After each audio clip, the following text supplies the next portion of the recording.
down by enteric fever, that curse of our Indian possessions. For months my life was despaired of, and when at last I came to myself and became convalescent, I was so weak and emaciated that a medical board determined that not a day should be lost in sending me back to England. I was dispatched accordingly in the troop ship Orontes, and landed a month later on Portsmouth jetty, with my health irretrievably ruined, but with permission from a paternal government to spend the next 9 months in attempting to improve it. I had neither kith nor kin in England, and was therefore as free as air, or as free as an income of 11 shillings and 6pence a day will permit a man to be. Under such circumstances, I naturally gravitated to London, that great cesspool into which all the loungers and idlers of the empire are irresistibly drained. There I stayed for some time at a private hotel in the Strand, leading a comfortless, meaningless existence, and spending such money as I had considerably more freely than I ought. So alarming did the state of my finances become, that I soon realized that I must either leave the metropolis and rusticate somewhere in the country, or that I must make a complete alteration in my style of living. Choosing the latter alternative, I began by making up my mind to leave the hotel, and to take up my quarters in some less pretentious and less expensive domicile. On the very day that I had come to this conclusion, I was standing at the Criterion bar, when someone tapped me on the shoulder, and turning round, I recognized young Stamford, who had been a dresser under me at Bart's. The sight of a friendly face in the great wilderness of London is a pleasant thing indeed to a lonely man. In old days, Stamford had never been a particular crony of mine, but now I hailed him with enthusiasm, and he, in his turn, appeared to be delighted to see me. In the exuberance of my joy, I asked him to lunch with me at the Holborn, and we started off together in a hansom. "Whatever have you been doing with yourself, Watson?" he asked in undisguised wonder, as we rattled through the crowded London streets. "You're as thin as a lathe, and as brown as a nut." I gave him a short sketch of my adventures, and had hardly concluded it by the time that we reached our destination. "Poor devil," he said commiseratingly, after he had listened to my misfortunes. "What are you up to now?" "Looking for lodgings," I answered, "trying to solve the problem as to whether it is possible to get comfortable rooms at a reasonable price." "Now that's a strange thing," remarked my companion. "You are the second man today that has used that expression to me." "And who was the first?" I asked. "A fellow who is working at the chemical laboratory up at the hospital. He was bemoaning himself this morning because he could not get someone to go halves with him in some nice rooms which he had found, and which were too much for his purse. 'By Jove!' I cried, 'if he really wants someone to share the rooms and the expense, I am the very man for him. I should prefer having a partner to being alone.'" Young Stamford looked rather strangely at me over his wine-glass. "You don't know Sherlock Holmes yet," he said. "Perhaps you would not care for him as a constant companion." "Why? What is there against him?" "Oh, I didn't say there was anything against him. He's a little queer in his ideas, an enthusiast in some branches of science. As far as I know, he's a decent fellow enough." A medical student, I suppose?" said I. "No, I have no idea what he intends to go in for. I believe he is well up in anatomy, and he is a first-class chemist. But as far as I know, he has never taken up any systematic medical classes. His studies are very desultory and eccentric, but he has amassed a lot of out-of-the-way knowledge which would astonish his professor." "Did you never ask him what he was going in for?" I asked. "No. He is not a man that is easy to draw out, though he can be communicative enough when the fancy seizes him." "I should like to meet him," I said. "If I am to lodge with anyone, I should prefer a man of studious and quiet habits. I am not strong enough yet to stand much noise or excitement. I had enough of both in Afghanistan to last me for the remainder of my natural existence." "How could I meet this friend of yours?" "He is sure to be at the laboratory," returned my companion.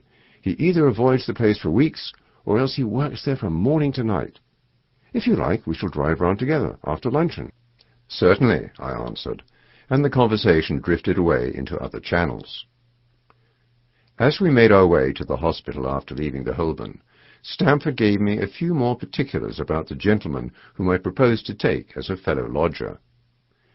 "You mustn't blame me if you don't get on with him," he said.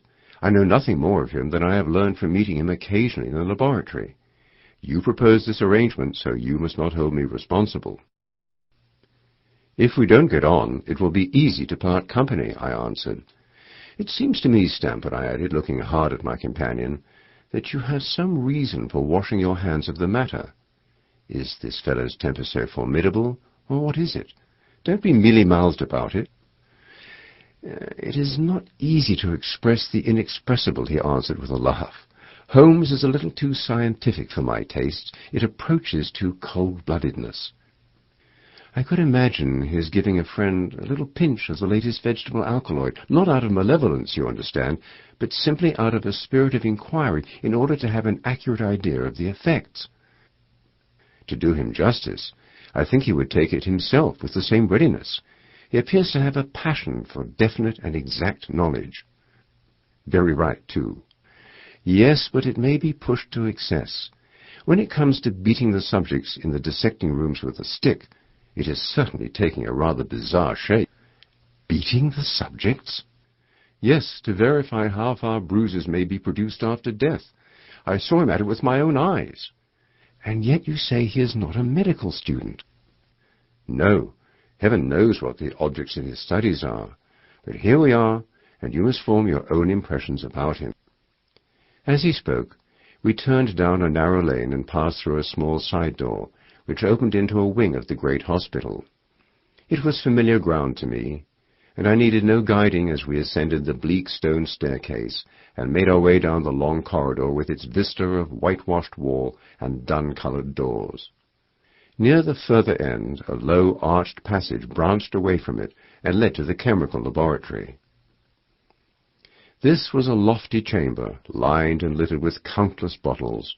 Broad, low tables were scattered about, which bristled with retorts, test tubes, and little Bunsen lamps, with their blue flickering flames.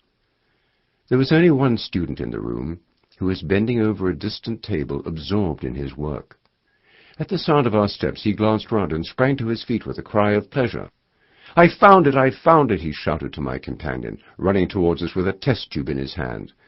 "I have found a reagent which is precipitated by hemoglobin, and by nothing else." Had he discovered a gold mine, greater delight could not have shone upon his features. "Dr. Watson, Mr. Sherlock Holmes," said Stamford, introducing us. "How are you?" he said cordially, gripping my hand with a strength for which I should hardly have given him credit. "You have been in Afghanistan, I perceive." "How on earth did you know that?" I asked in astonishment. "Never mind," said he, chuckling to himself. "The question now is about hemoglobin. No doubt you see the significance of the discovery of mine." "It is interesting chemically, no doubt," I answered, "but practically? Why, man, it is the most practical medico-legal discovery for years. Don't you see that it gives us an infallible test for bloodstains? Come over here now." He seized me by the coat sleeve in his eagerness, and drew me over to the table at which he had been working. "Let us have some fresh blood," he said, digging a long bodkin into his finger and drawing off the resulting drop of blood in a chemical pipette. "Now, I add this small quantity of blood to a litre of water. You perceive that the resulting mixture has the appearance of pure water. The proportion of blood cannot be more than 1 in a million. I have no doubt, however, that we shall be able to obtain the characteristic reaction." As he spoke, he threw into the vessel a few white crystals, and then added some drops of a transparent fluid. In an instant, the contents assumed a dull mahogany color, and a brownish dust was precipitated to the bottom of the glass jar. "Ha!" he cried, clapping his hands and looking as delighted as a child with a new toy. "What do you think of that?" "It seems to be a very delicate test," I remarked. "Beautiful, beautiful. The old Guacum test was very clumsy and uncertain. So is the microscopic examination for blood corpuscles. The latter is valueless if the stains are a few hours old. Now, this appears to act as well, whether the blood is old or new. Had this test been invented, there are hundreds of men now walking the earth who would long ago have paid the penalty of their crimes." "Indeed," I murmured. "Criminal cases are continually hinging upon that one point. A man is suspected of a crime months, perhaps, after it has been committed. His linen or clothes are examined, and brownish stains discovered upon them. Are they